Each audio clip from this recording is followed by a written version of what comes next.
Hi guys, it's Ross over at the Daily Jules with another exclusive interview for the 45th anniversary of Jaws 2. Today we are truly honoured to be joined by Jeannot Szwarc, the director of Jaws 2. Jeannot, welcome to the Daily Jules.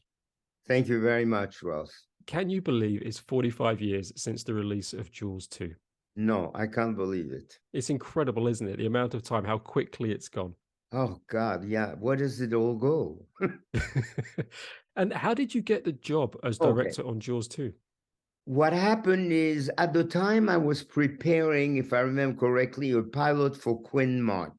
And Jules, who was the production designer on Jaws 2, and I had worked a lot on Night Gallery. It was a show we both loved. It was demanding, and he knew I could work well under pressure and with little prep. And then what happened is Verna Fields, who was the Academy Award nominee editor, she went on location and it was a mess, and they hadn't even started on water. So she stopped, and then they needed another director. Spielberg said he was interested, but not for another 10 months.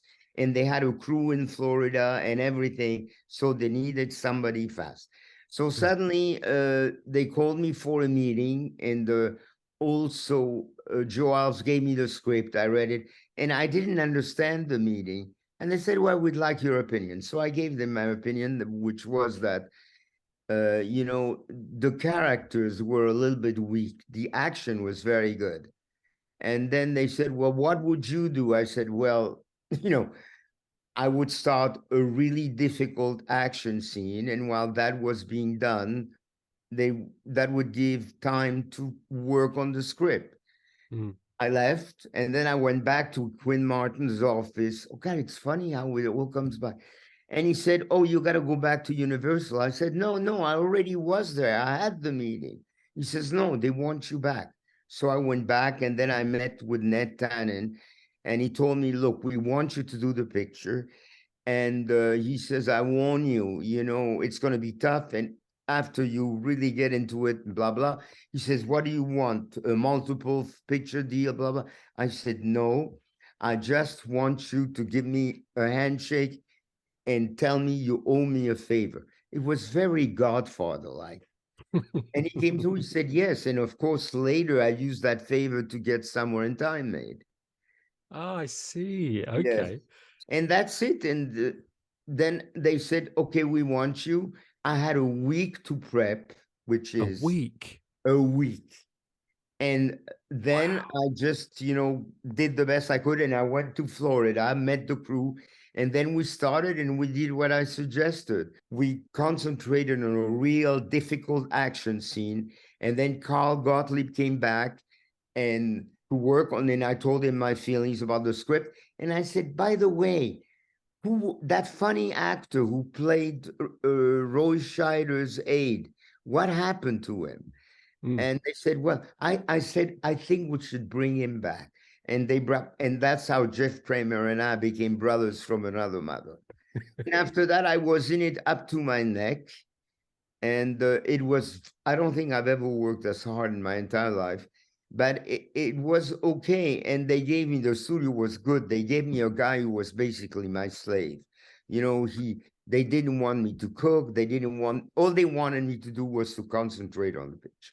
And Mm. that's what I did. And with that 1 week prep, again, because I'm not a filmmaker, I'm not a director, and you come in to making the sequel to one of the most, or at the time possibly still the most successful film ever made, and you have 1 week to prep.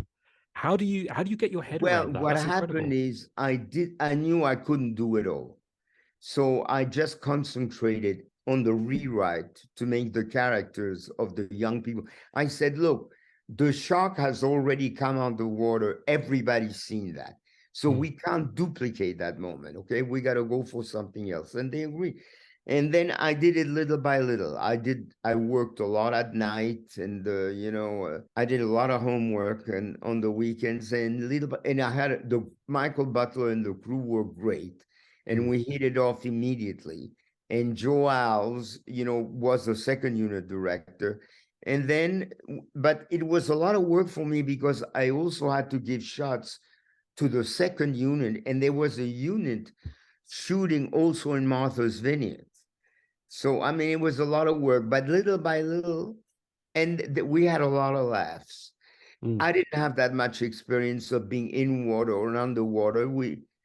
And it got made. What can I tell you? I mean, it is, when I look back, I couldn't do it today, that's for sure. If I would have been as seasoned a director as I am now, I probably would have said, hey, you guys are nuts. Hey, what can I tell you? We had a guardian angel. Yeah, and the end result is a fantastic sequel. It's one of the all-time great sequels, and for a long time was one of the most successful sequels, not just in terms of thank you. box And office, by but the way, also when critical. it came out, it did very well. We were all very nervous, but I stuck to my think. You know, the shark has already come out. You can't play that moment again. And of course, we didn't have Robert Shaw, we didn't have Richard Dreyfuss, and but we made it work. I had a great crew, I had help, and I worked very hard. Was Richard Dreyfuss ever approached to do Jaws 2? And if so, what happened? I don't know. Maybe, but I don't know. But anyhow, he didn't. Yeah. And just talking about the original Jaws for a moment, I'm assuming you'd seen the original. So, Oh yes, of course. how did the original influence the decisions that you made? We don't have the same style, but no, I stuck to my guns. I saw that we couldn't do anything like the original. Okay, that was impossible. That's like saying, let's do a sequel that's like Vertigo, or yeah, I love Hitchcock. I'm French, but so no, I just stuck to my guns, which were that we got to rewrite the characters to make that group of young people really interesting and attractive, so the audience really likes them and feels for them. And for the shark, I used it as a presence. I mean, there was a lot of, there's the moment at the end, you know, when it bites the table and all that, but for the rest, like, it was more like a menace. And that was it. And the rest, we did it a lot day by day. And what was it like coming into a movie that was kind of already up and running? Sort of, obviously, there'd been about a years of Well, pre-production, and it was very strange because I didn't know the previous director, and except for Joe Alves, and I think one of the assistants that worked with me, I didn't know anybody. I just came in and did my bit, and I'm never tyrannical on the set. Everybody tells me I'm funny and I get involved. I mean, I never went to my dressing room except at lunch to take a nap, but I was on the set all the time.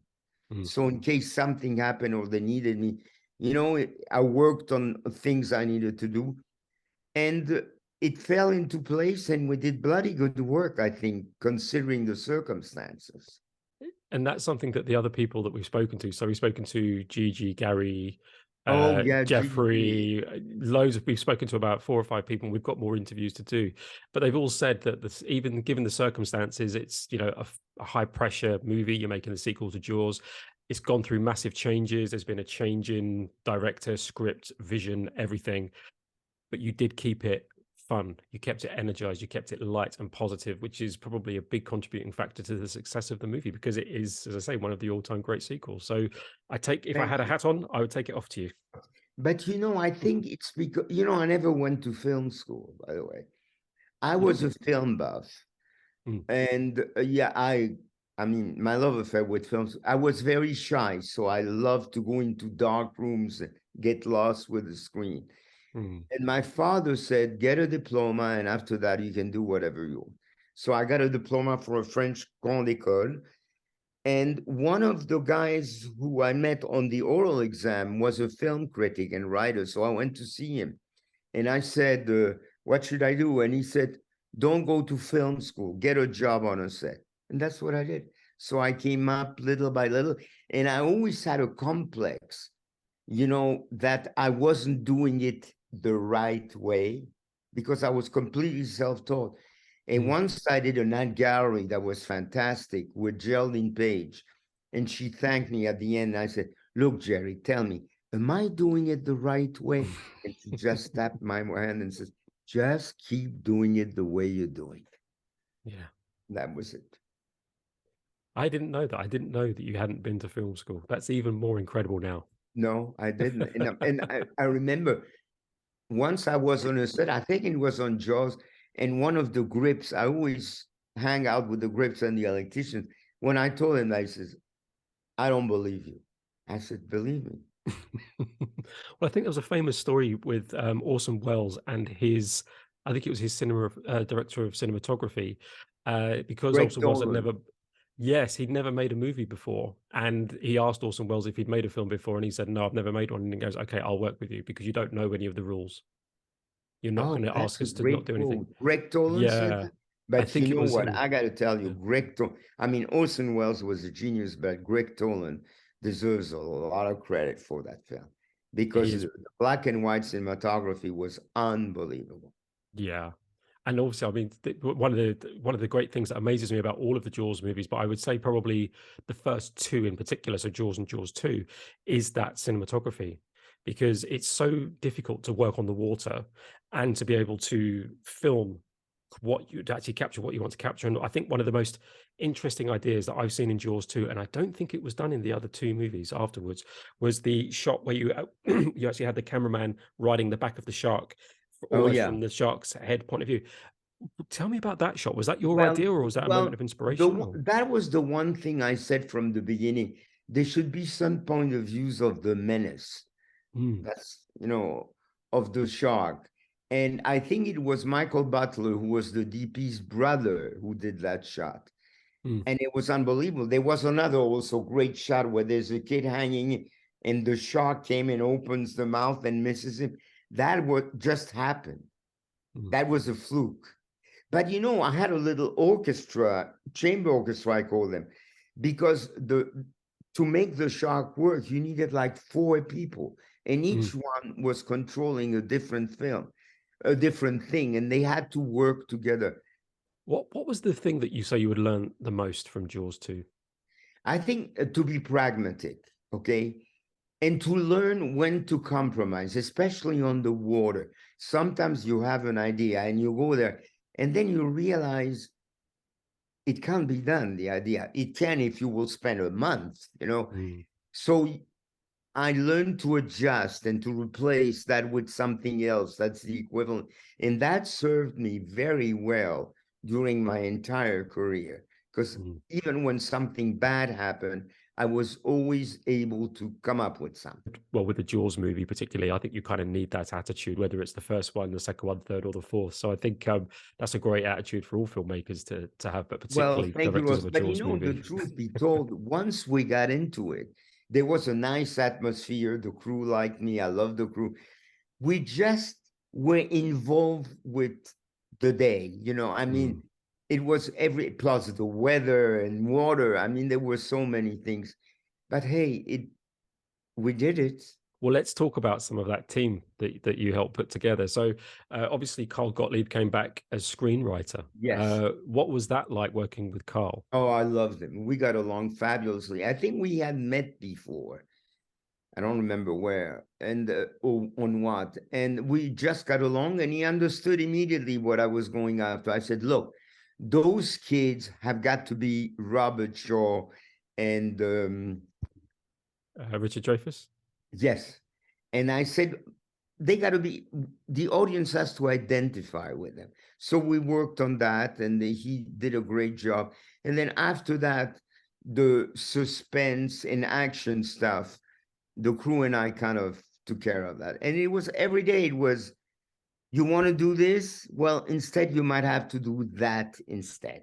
Yeah, just to make sure the writing came Oh, first, the let me tell you, characterization, and everything else. water gives you a big sense of modesty when you're dealing with that element. I mean, Yeah, we spoke to Joe Alves, and he's because we were talking about the shark. We've yes. got some questions for you about the shark, because obviously the star of the movie is the shark, but it's also one of the most troublesome lead Oh, actors yeah. As a in the matter of history fact, of there cinema. were days where the shark didn't work. So we Mm, had to come up to shoot with something else. But little by little, we got what we needed. But also, it was a question of compromising. Instead of saying, I want to get this and being stubborn and, spending hours and days, my first idea was, look, I'll try. And if that doesn't work, we'll have to come up with something else. mm, Because also, you know what I'd forgotten, remember that? There was a time date for the studio because the picture had already been booked and there was a release date. So it wasn't like we could be there, you know, and take our time and do it in X. No, there was a real strong time limit. That's it. How do you deal with pressure like that as a, not even just as a filmmaker, but as a human being, just as a person? Well, I think a sense of humor helps. And, you know, maybe it's because I never went to films. I loved being on a set and I never could quite believe that I was doing it. Okay. Mm. I always believed that somebody would show up and say, "Hey, I'm the Wicked Witch. Your dream is gone." But it was fun. I must say, it was a lot of work and it was very frustrating, but it was fun. And what was it like working with a young cast? Well, I learned a lot. I'd done some work, but not a lot. I won't remember all their works, but Annie Dusenberry, I remember, was great. And I ran into her at an airport in London, of all places. It was fun. I gave them time. And, you know, they had a difficult thing because sometimes they were in that boat freezing and they'd have to wait a long time while we fixed bad weather, more currents than we expected, or the shark isn't working. Now, we heard a story from a couple of the teenagers. Well, they're not teenagers now, but a couple of the actors that were on the boat, some of the youngsters. And they said that sometimes they would be out on the boats for quite a while, obviously during setups and things like that. And obviously it's very wet, it's very cold, windy. They're in amongst the elements. So instead of pulling them off the boat, you guys sent out brandy. Is that right? Yes. That was the French one. Well, I was really worried about them getting cold and getting sick. It was because, you know, when it's a great weather, fine, but when the weather is, and it was a long time and there was nothing we could do because you can imagine just getting set up on water. And we did a lot more things on water, you know, than the original one. Yeah. It took forever. There was nothing we could do. I mean, you know. But they were troopers. Once they understood, and that's been part of my philosophy all these years. I never lie. I say it like it was. I said, look, I'll do my best, but those are the facts. Yeah. And you know, we're filmmakers, we're not cool workers. Yeah. So no, I get it. I totally get it. So they were terrific that way. And little by little, I got to know them and it just, and they were good. They all loved their job and they were good actors. Yeah. And they did their thing. And I must say they were incredible. And I think they come through in the movie. They really do, and there are some really dramatic moments. And one of my favorite moments as a brother is when obviously Michael is knocked out and he's taken back to shore, and Marge is then killed. So Andy, Gary Springer's character, becomes almost like a surrogate brother for that experience for Sean, and he takes him under his wing and takes care of him. And I love that. That's so relatable. That was, I had to disappear below frame when she gets killed, Marge. That was not easy. But we did it, and when we saw it, we said, wow. Honestly, that is such an incredible kill. It's one of my favorite kills in the whole of the series. Honestly, it's so good. And it was just, but also the fact that it was Marge as well. You don't see that much. You leave a lot to the audience imagination. We didn't linger on it. We didn't make it a long, it was unexpected, sudden, and boom. It was. Well, I have a question for you specifically about Marge, because some people, you've heard of the Mandela effect, where people misremember things. Yeah. Yes. People swear that they have seen a sequence where Marge is swallowed by the shark. Now, did you ever film that? No, we never did that. She always vanished below frame. Yeah. That's what I was led to believe, but we always hear these things of people, and it was specifically, I think it was a version that was shown on Irish television back in the 80s. To tell you the truth, I don't remember, but I don't. No, I remember she vanishes below frame. You know, this is 45 years ago, and I'm 85. Okay. No, she remembers, and there's some blood, but I never filmed her. Maybe I did, but if I did, I forgot. Joe Alves would know. We did ask Joe as well, and he said the same thing as you. He said he's fairly sure you never shot that. No, I don't remember doing that.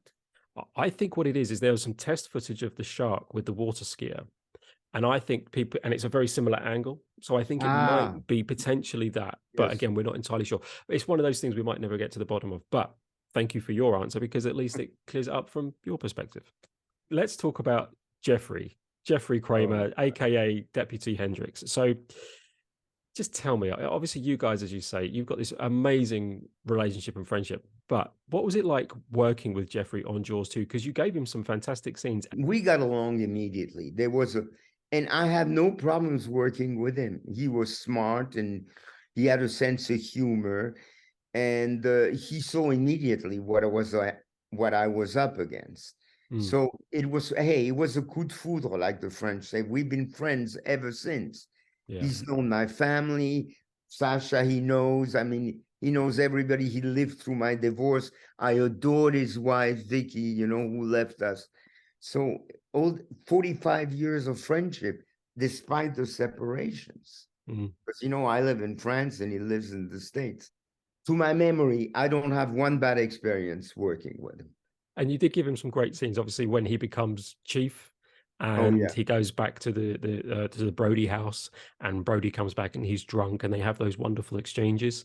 I think again, you see a different side to Hendrix. He's very reluctant, given the Well, he's a circumstances. he's a very good actor, so Yeah, he is. We got him to do a little something for the interview, and it just showed. Even though he's been out of the game for a little while, bang, he turned it back on, and hopefully the Academy Awards will come knocking. But you never know.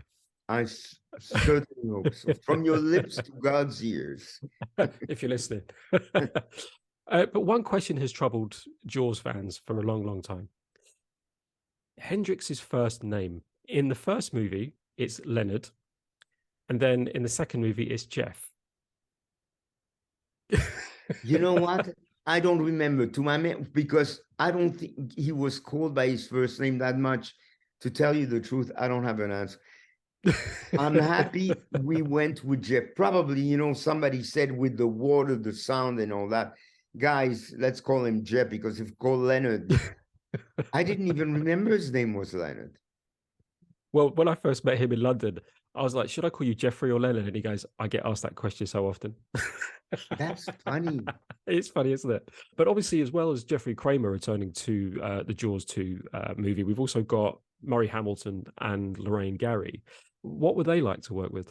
I had no trouble at all. He was not in very good shape Mm, when we did the film. I mean, and I remember I ended up, I told we got to block all his shooting.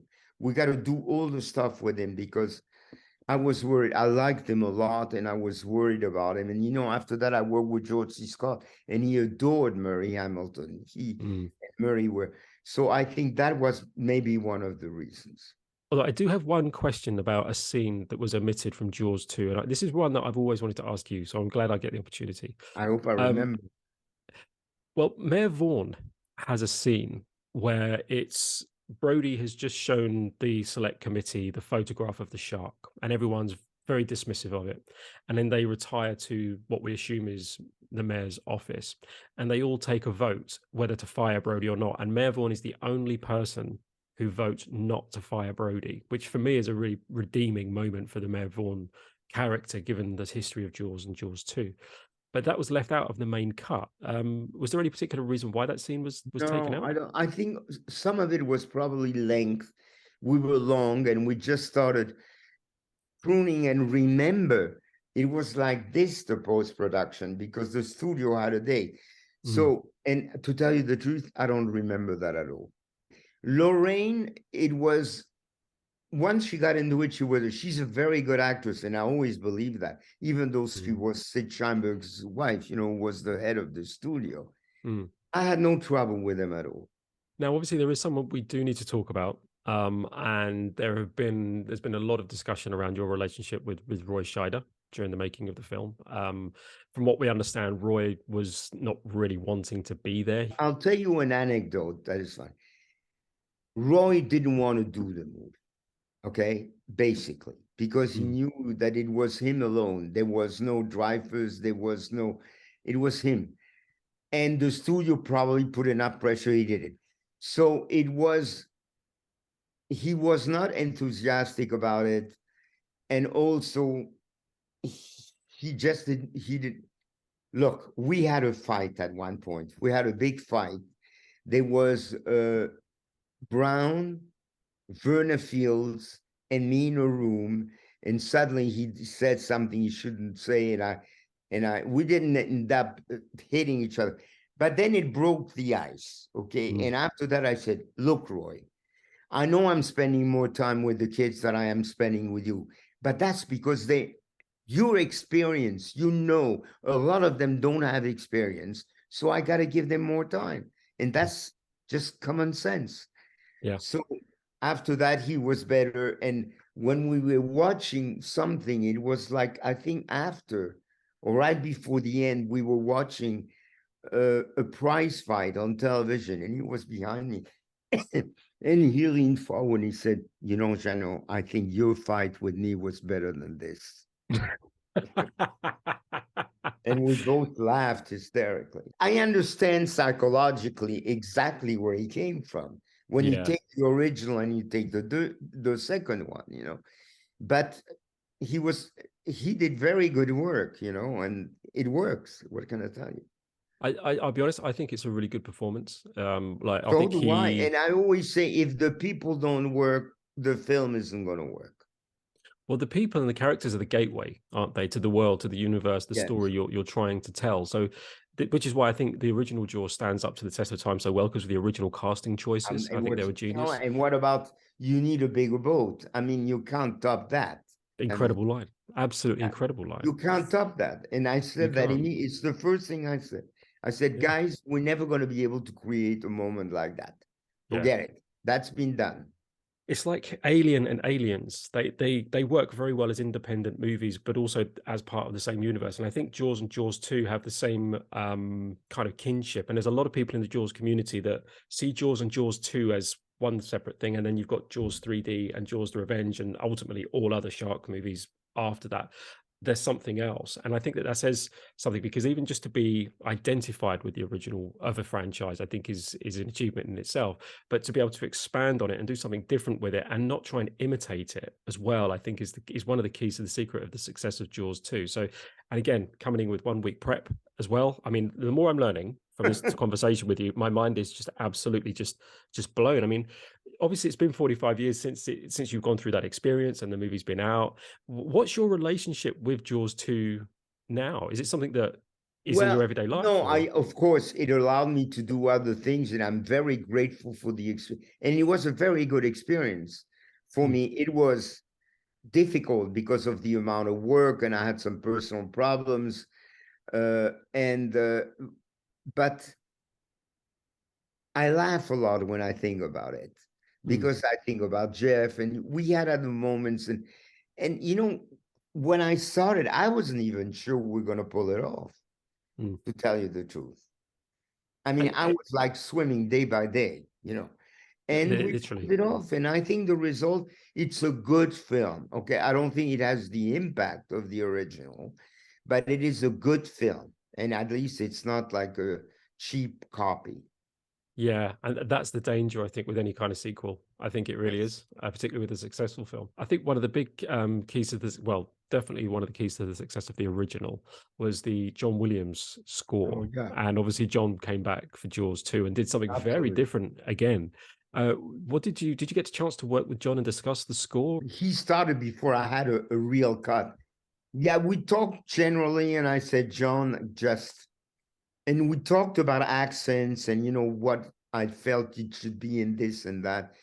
I was not as, I love music, and I was a good classical pianist, amateur, when I was young. But with John, I just say, hey, do whatever you did. And he did. And honestly, he was one of the first to see the picture, and he wasn't worried. He said immediately, Jeannot, people are going to like it. And they did. They did. The box office shows, and obviously we're still sitting here talking about it 45 years later, and people in the Jaws community do love it. Very well in France, by the way, which I didn't know at the time, but it did very well in France. Do you think it was because it was a Frenchman directing it? Do you think it's that? Well, no, because, that is a double-edged sword. That could be a plus, and it could also be a minus. Did you keep any mementos from the film? I had some, but I don't remember. No. Were you tempted to keep the yellow barrel outside the Brody's house? That was a fantastic idea, by the way. No. No? No, you know, a lot of it I can't remember, to tell you the truth. I mean, I'm surprised I did as well as I did, because when you think about my age and how long ago this was. Mm. Well, there are people who have seen the movie literally since they've seen it hundreds and hundreds and hundreds of times, and they still don't notice the barrel outside the Brody's house. They still, and we'll post up a picture of it sometimes and go, bet you missed this. And they're like, oh my God. And the first thing they do, they switch on Jaws 2 and they're like, how have I missed that? It's I know. incredible. How did you feel about the reaction to the film from the critics and the fans? Well, you know, first, well, the reaction wasn't that negative. I remember we knew when we had a preview that we had something. Anyhow, you know, critics gave Night of the Hunter a terrible review when it came out, and it turned out to be one of the greatest films ever. And Mhm. Charles Lawton never directed anything again. So Yeah. I never paid too much. And even though I'm French, I never believed the Cahiers du Cinéma theory that the director is everything. I always say you can be the best director in the world, but if you have a terrible script, Mhm. uh, like my favorite French film is Les Enfants du Paradis. When people tell me that's Marcel Carné's film, I say no. That film is Jacques Prévert's film, who wrote that Mhm. unbelievable script. Yeah. So I didn't care too much about the critics, and it built momentum, and it did well from the beginning. You know, it wasn't like people went, no, not Mhm. at all. Post Jaws 2, you directed some pretty high profile movies. So Somewhere in Time, Supergirl, I think it was, and there was another one. Was it Santa Claus the Enigma, movie and yeah, and Enigma? Enigma also. Do you have a favorite out of any of those at all? Oh yeah, Somewhere in Time. I mean, Yeah. Somewhere in Time was what happened with Somewhere in Time is Jaws 2 was a huge hit. So everybody Mm. was offering me big, big pictures. And I Mm. didn't want to do another big picture. I wanted to Mm. do a small picture. So Steve Deutsch, who was a producer, called me in, and they had a script. And they said, well, nobody seems to understand this. And I read the script and I fell in love. And I knew Richard Matheson from Rod Serling Night Gallery. And I had read his books. And I said, I want to do this. And then little by Mm. little, we made it happen. And it was probably one of the greatest experiences in my life because I Amazing. went to see Natal and I say, you owe me, here's the favor. And they did, but they gave me a very small budget. Mm. So everybody had to work for scale, which has never been done. And people came and volunteered. They said, hey, we want to, it's you, I'll do it. There was this head Greek called Crazy Jake, and he suggested the cameraman, and little by little it fell in place. And it was a dream, the shooting. The atmosphere was incredible. Oh, amazing.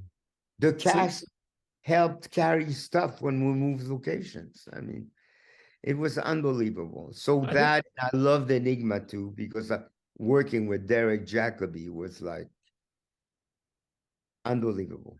he's, yeah, he's a very special guy, that Yeah, Derek Jacobi. I've seen a lot of stuff, a lot of his television work I've seen over here in the UK is unbelievable. So I've been incredible. very fortunate. And then I worked with George C. Scott. I mean, Mm. Geraldine Page, Agnes Moorehead. Hey, I've done well. And what's the personal legacy of Jaws 2 for you? Well, to me, the personal legacy is uh, never to give up, to keep on trying. You know, if you miss, you miss, but keep on trying. And And then don't work with mechanical sharks. if you can help it. Yes. And what about the actual legacy of the movie? Where do you think Jaws 2 kind of sits in the cinematic landscape? I really, to tell you the truth, I mean, I'm very proud of it. It's a very good film. But if you ask me, I don't know if people really are. I mean, to me, it is will never have the impact of Casablanca or of Singing in the Rain or Bandwagon. Or it it achieves what it set out to do, and in an elegant way. Mm. And that to me is plenty. And the very last question before we go, I always ask this of all my guests. You're now let's say you're asked to do the next Jaws movie. What would be your 60-second Jaws movie pitch? I have no idea.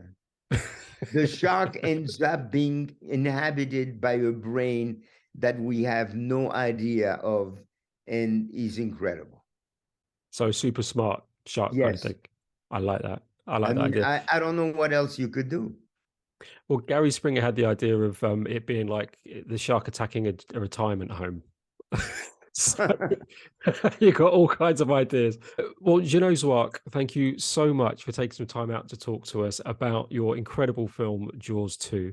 It's customary for me to leave the last word with the guest. Is there anything else you'd like to say before we say farewell and adieu to the viewers? Well, first, I want to thank you. And I was a little bit nervous because of my age at the time about this experience, but you've made it really smooth and pleasant. Oh, Jeannot, honestly, you have no idea how much that means to me because I've wanted to speak to you for so long. And also, just on behalf of our community, we thank you for all that hard work you put into Jaws 2. It's absolutely worth it. It's one of And my all-time also, favorite I tell sequels. the community I'm very happy for everything they've seen in it. It makes me feel very good. Well, this will be going up on YouTube, so everybody will be able to view it. And I'm sure they will absolutely be blown away by your stories and your eloquent answers. I couldn't have asked for anything more in a guest. Thank you very much to you and to all the fans. I've been Ross for the Daily Jaws, guys. This has been Jeannot Szwarc, the director of Jaws 2, on today, the 45th anniversary of Jaws 2. Until next time, we'll drink to your legs and farewell and adieu. Thank you. Au revoir. If you love Jaws, sharks, and shark movies, then please follow us on Instagram, Twitter, Facebook, and also visit our website, thedailyjaws.com, for all the latest Jaws news and stories.